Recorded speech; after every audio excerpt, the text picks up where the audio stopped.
Ang GMA Gala Night 2024 na ay isang marangyang okasyon na inorganisa ng GMA Network upang ipagdiwang ang tagumpay ng kanilang mga programa at mga bituin sa telebisyon.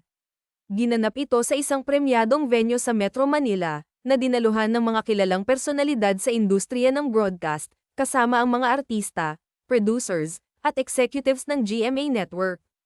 Sa gala night na ito, ipinakita ng GMA Network ang kanilang pasasalamat at pagkilala sa mga natatanging kontribusyon ng kanilang mga bituin at produksyon.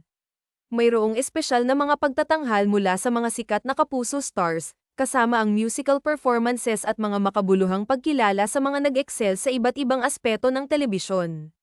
Bukod sa pagpapakita ng galing sa entablado, nagkaroon din ng mga pagkakataon para sa mga VIP guests na makipag-ugnayan at magdiwang kasama ang mga artista at liderato ng GMA Network. Ang gabi ng gala ng GMA ay isang pagdiriwang ng tagumpay at pagkakaisa ng Kapuso Network at kanilang mga tagahanga.